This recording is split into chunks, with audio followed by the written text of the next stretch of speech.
Amigas, amigos, seguimos con más. Son las 7:53 de la mañana, hora de Miami, unas 6 horas más en España, donde se encuentra nuestro invitado, que ya tenemos allí en la línea y ya estamos conectados con él. Se trata del doctor Ernesto Pérez Batista, quien es un médico venezolano, pero que está en estos momentos en España, en Galicia específicamente.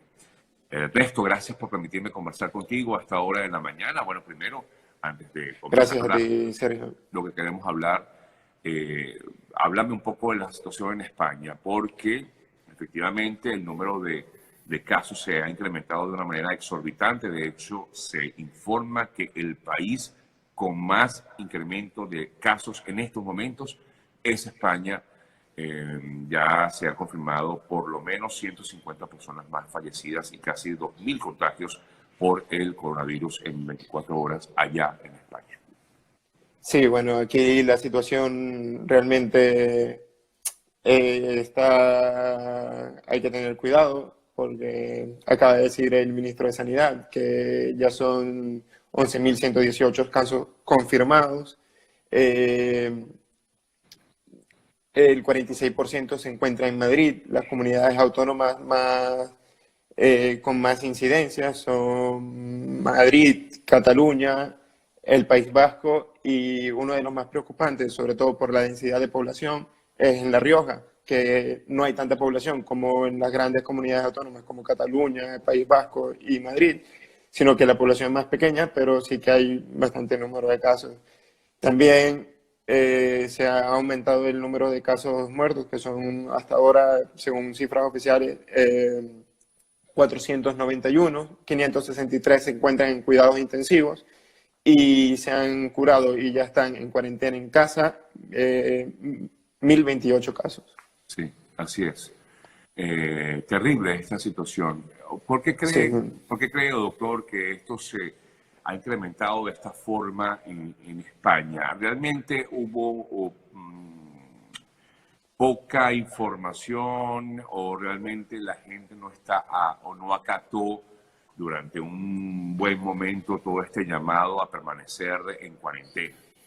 Yo creo que desde un principio subestimamos un poco por los antecedentes que ya tenían otras cepas de coronavirus que quedaban más confinadas a ciertas zonas, y creo que desde mi opinión personal infravaloramos hasta que nos dimos cuenta que llegó Italia, que ya empezaba a salirse de un continente a afectar a otro continente. Y y cuando ya llegó Italia, se empezaron a tomar medidas de contención, que es la fase primaria de la pirámide epidemiológica. Se empezó a decir que por favor tuvieran cuidado y solamente habían casos relacionados con personal extranjero, o sea, o que habían estado en Italia, o sea, que no habían casos todavía comunitarios. Sí. ¿Qué pasa? Que según lo que estamos viendo, el virus nos lleva unas semanas de ventaja.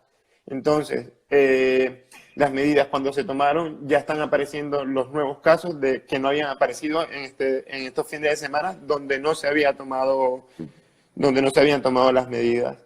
Es muy importante también la conciencia ciudadana, lo que hablamos. A lo mejor, o sea, las autoridades sanitarias salen y han dicho muy bien Permanecer en casa. lo de permanecer en su casa, pero también vemos que cuando comenzó todo el estado de alerta, mucha gente salió a hacer compras y ahí, o también muchos agnósticos de la enfermedad que subestiman la enfermedad y piensan que es una gripe más y siguieron saliendo, y un fin de semana en esta enfermedad que es muy contagiosa es un fin de semana muy importante, donde se multiplican, se duplican la cifra de contagios.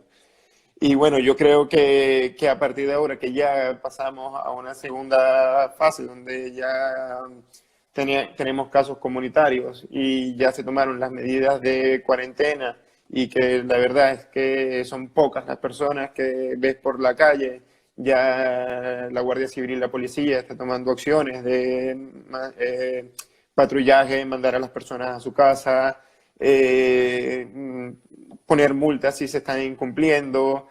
Y mi llamado en general es sobre todo a eso, a la conciencia ciudadana, para poder que los sanitarios trabajen bien. Doctor, el doctor Ernesto Pérez el Baptista ha creado desde España, donde se encuentra, como les decía, una página web con un chat donde las personas pueden hacer preguntas. Preguntas que de pronto hasta pueden parecer tontas, pero son preguntas que son importantes contestar. Hay muchas dudas, doctor Pérez, porque efectivamente es algo, digamos, para muchos novedoso. No sabemos realmente cómo manejar esto a pesar de que se divulga tanta información y ese es otro tema, que hay, Claro, digamos, hay mucha información y al final no mucha sabemos a desinformación. cuál realmente atender, doctor. Claro. Sí, hay mucha desinformación y eso también ayuda, o sea, hay mucha información no valiosa, mejor dicho, que eso también colabora o alimenta la histeria colectiva de la sociedad. Entonces, yo actualmente me encuentro opositando para una plaza de posgrado acá Ajá. y estoy como estudiante y no tengo trabajo porque tengo una visa de estudiante. Entonces dije, tengo las manos atadas, ¿qué puedo hacer yo para ayudar a esta población que a lo mejor tiene preguntas tontas o tienen consultas de enfermedades banales que se las puedo resolver yo desde casa? Porque bueno, yo estoy colegiado acá, soy médico acá y puedo ayudarlos. Vamos, o sea, mira, tengo una gastroenteritis, pero no quiero ir por urgencia. ¿Qué puedo hacer? Tomar los consejos y medidas para una gastroenteritis aguda. Hubo personas que me decían, mira, yo soy alérgico. ¿Cómo distingo una rinitis alérgica del coronavirus? ¿Cómo distingo un resfriado común del ¿Y coronavirus? cómo lo hacemos, doctor? Bueno, es muy importante primero el factor epidemiológico. Y de hecho creo que es lo más importante, si has tenido un contacto de riesgo. En principal, hacerse dos preguntas que son muy fáciles. Una, si he tenido o no contacto y cómo ha sido este contacto, porque no es lo mismo que hayas estado en un restaurante hace 2 semanas y alguien del restaurante haya dado a que tu pareja dé positivo, ¿me explico? Claro, Que es una persona que compartes día a día. Y eso es uno. Y lo otro, la aparición o no de síntomas. Entonces, el algoritmo que da la sanidad es que si tuviste un vínculo estrecho con una persona de riesgo y estás asintomático, notificarlo, pero quedarte en casa aislado, claro. ¿vale? Y si tienes síntomas y aparte un contacto estrecho, ahí notificarlo, se va a tu casa, se activa el protocolo de coronavirus, se va a tu casa, se hace el testeo y dependiendo de los Bueno, síntomas, pero eso pasa en España, no pasa claro, en eso todos los pasa en países. España. ¿Ok? Sí, claro, que es lo preocupable de, por ejemplo, yo como venezolano, me preocupa de muchos países de Latinoamérica o en principal Venezuela, donde estimo que va a haber un infradiagnóstico por carencias De de recursos. materiales, de personales, de recursos, exactamente. Sí. Y van a aparecer más casos, o sea, va a haber una mayor incidencia de patrones respiratorios no reconocidos, pero lo más probable es que sean del coronavirus. Quiero preguntarle, doctor, mucha gente me ha hecho esta consulta y de hecho la veo aquí en los comentarios que están haciendo. ¿Cómo, digamos, si alguien tiene o siente o cree que tiene el virus, cómo puede tratarse? Es decir, ¿cómo se está tratando? ¿Hay algún medicamento que se esté tomando para Vale. digamos, contrarrestar los primeros síntomas? Vale, esto es muy importante porque de hecho es una de las consultas que más me han hecho por el chat, que ha tenido un feedback increíble. Invito a todos los que quieran escribirme. O sea, ayer me escribieron como 300 personas. Wow. Y, por ejemplo, muchas personas están tomando paracetamol como preventivo o como profiláctico y eso no está indicado. El tratamiento en líneas generales en la mayoría de la población, en el 80% de la población van a ser medidas generales, reposo en casa, las medidas higiénicas de toser en el codo, evitar las salidas, si sales y tienes contactos con superficies que pueden estar contaminadas, lavarte las manos, la higiene de manos es muy importante, no llevarte las manos a la cara. Y luego, si presentaste síntomas, la mayoría de los síntomas van a ser leves, como cualquier resfriado, va a poner un poco de tos, fiebre o febrícula, entonces esto lo pudiéramos tratar con paracetamol cada 8 horas, como cualquier resfriado común. Ahora, si hay un 15% que se presenta como neumonía y un 5% donde ya pasan a ser casos mucho más graves con síndrome de distrés respiratorio, que esos son los que necesitan UCI, y este 5% se ha visto en las últimas series que hasta un 50% tiene una tasa de letalidad hasta del 50%. Entonces, que no es un juego, porque muchas personas se lo están tomando como soy joven, esto no me afecta porque soy joven y yo salgo, yo tengo buen sistema inmune o me automedico. Entonces, hay que tener mucha conciencia ciudadana.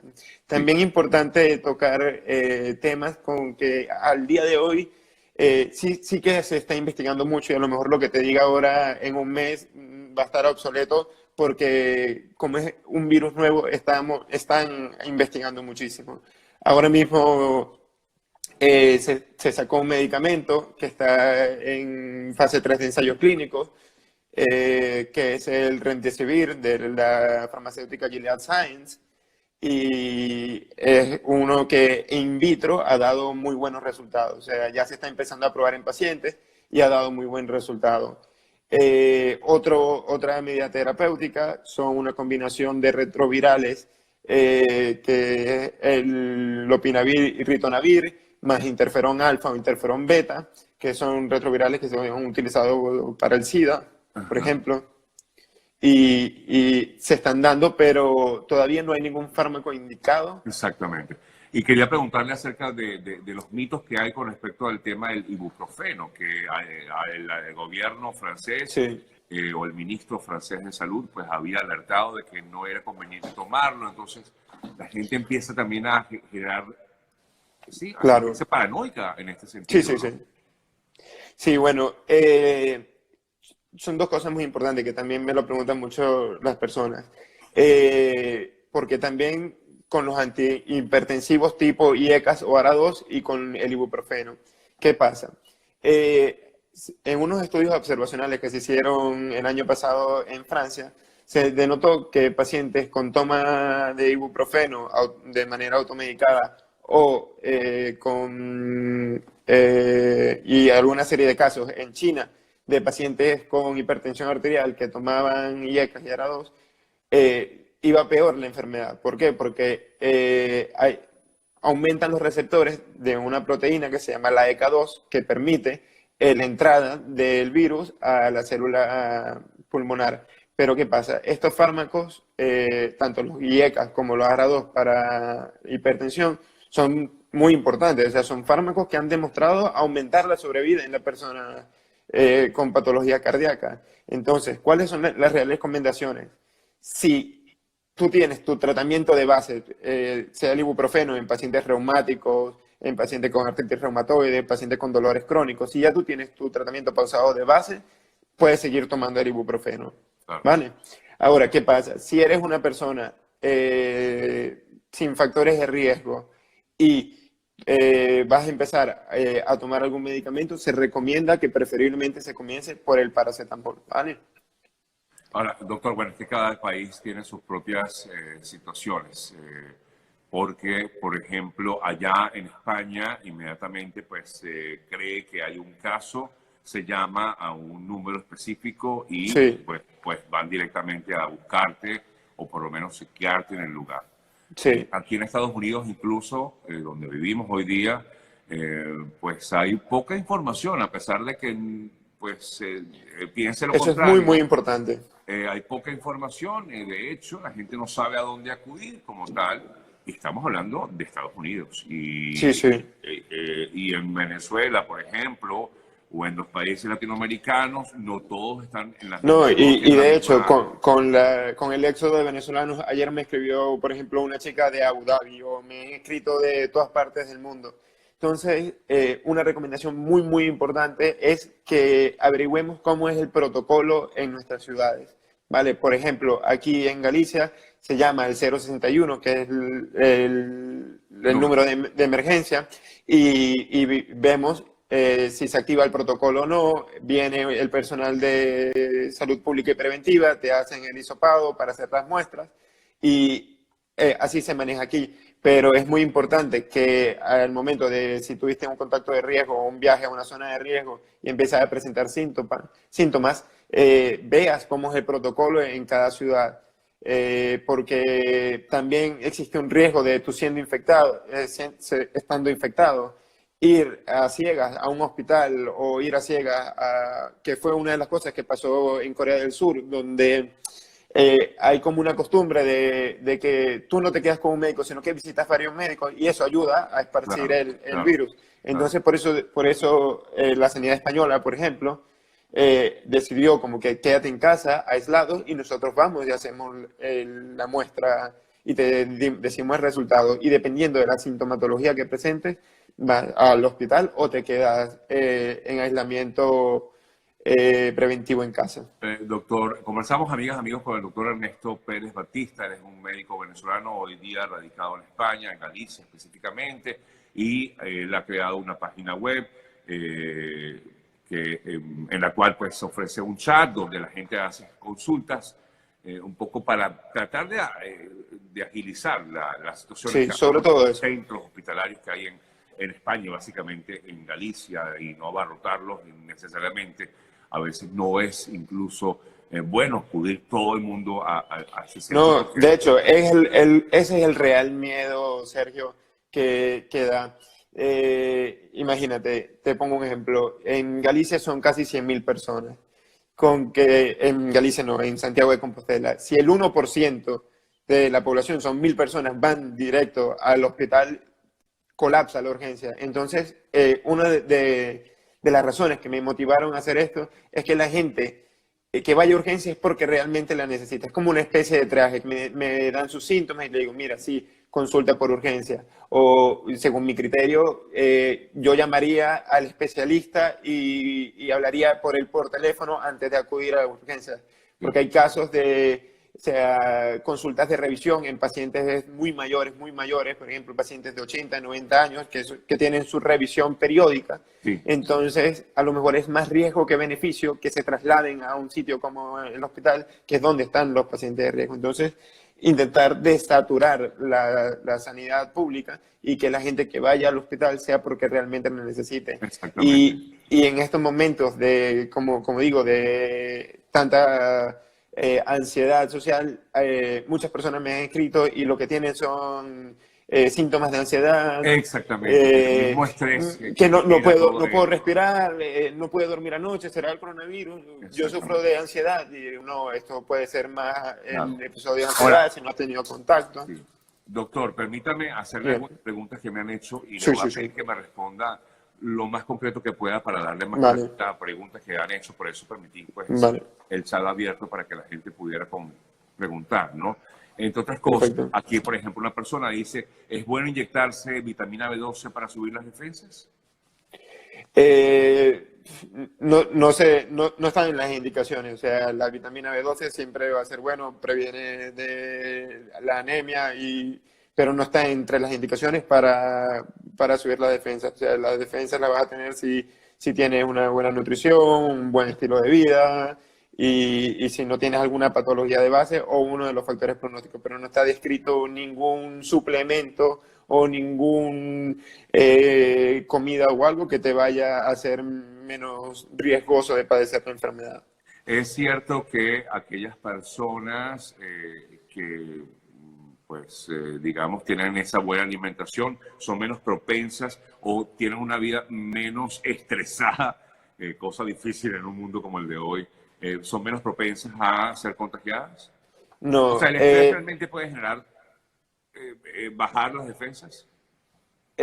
bueno, la ansiedad sí se ha relacionado con disminución o sea, del sistema inmune, pero no creo que eso influya actualmente en el riesgo de contagio. No, yo creo que la población general tiene más o menos el mismo riesgo de contagio. Ahora, los factores pronósticos como la edad, sobre todo los mayores de 60 años,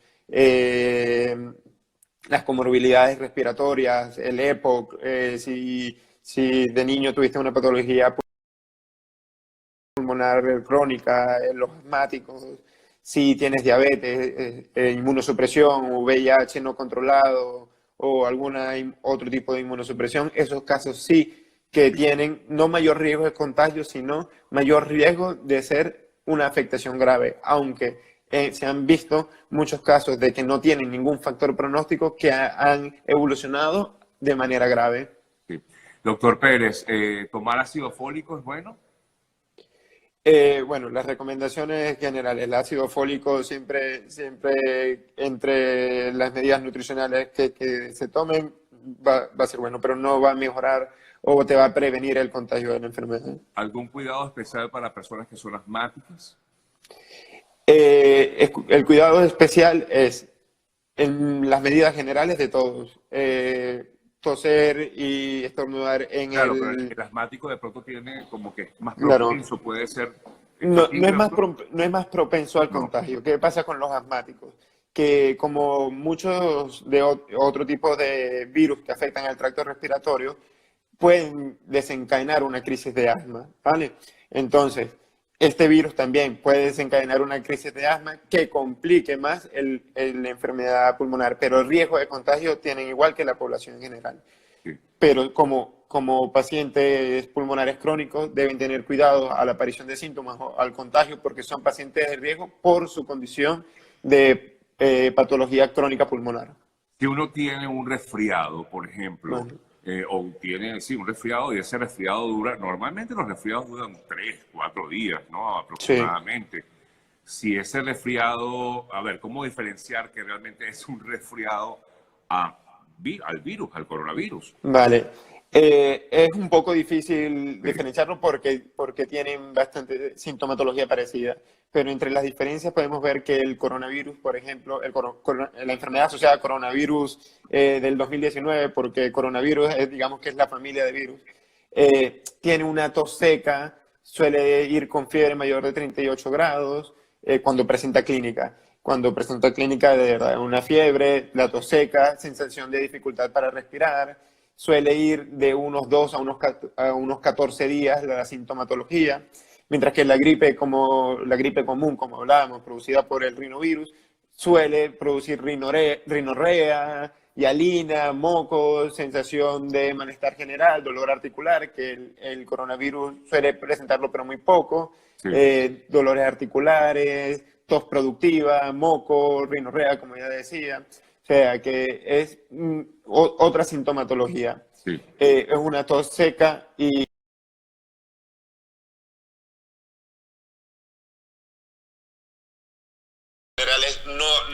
no sé en qué clínico haya aparecido, pero sí que aumenta neurotransmisores que te hacen sentir más contento y si estás más contento seguramente vas a tener un buen sistema inmunológico. Doctor, debo concluir, de verdad que muchas gracias por todo este trabajo que está haciendo. Quiero recordar, la página del doctor es doctor, por supuesto abreviado DR, Pérez Baptista, con P intercalada, doctorperezbaptista.com. A través de esa página, el doctor Ernesto Pérez Baptista, repito, médico venezolano, que está radicado actualmente en Galicia, España, está respondiendo estas consultas que de pronto, insisto, pueden parecer insignificantes, pero son importantes. Todos tenemos dudas, hay muchísimas dudas que se han generado en torno a este virus del COVID-19 y el doctor está dispuesto pues a responder esas preguntas, de hecho un poco para también ayudar a los centros sanitarios donde se encuentra en España y para aquellos que están en cualquier parte del mundo. Sabemos que, bueno, usted tiene dudas, está viviendo en Australia, pero no sabe cómo manejarlo, de pronto el doctor puede ayudarla, no necesariamente tiene que tener la respuesta correcta porque no vive allá, pero puede orientar en relación claro, con y sus no, dudas. también el trato directo con un médico que a veces como con la migración no sabemos cómo funcionan los sistemas. Así es. Y si me permite un momentito que quiero hacer un último llamado es a la conciencia cívica, a mantenernos en casa, es algo bastante serio, aunque en la mayoría de los casos pasen poco sintomáticos y no sean graves, pero es algo que está afectando al mundo, es una pandemia y debemos tomar la mayor conciencia civil que podamos, mantenernos en nuestra casa, las medidas de higiene y no infravalorarlo, seguir los consejos que nos dan Las autoridades sanitarias. Las autoridades sanitarias, que hay gente muy competente y de verdad mis felicitaciones y mi respeto y mucho ánimo a todos mis compañeros sanitarios de aquí de España y que estamos también todos regados por el mundo. Así también. es. Que mucho ánimo y que entre todos aportando un granito de arena, sea lo que sea, si sea no saliendo de casa, vamos a salir de esto muy pronto, ¿vale? Amén, que así sea, doctor Pérez. Gracias por este trabajo que Gracias está a ti. realizando. Un fuerte Gracias. abrazo al doctor Ernesto Pérez Igualmente. Baptista. Recuerdo su página, doctorperezbaptista.com, es su página en internet, y su cuenta en las redes. Él está como Ernesto Pérez Bap en Twitter y en Instagram. Sí, es Ernesto Pérez B. Ernesto Pérez B en Instagram. Amigas, amigos, una pausa. En breve seguimos con más de nuestro programa de hoy. Ya venimos.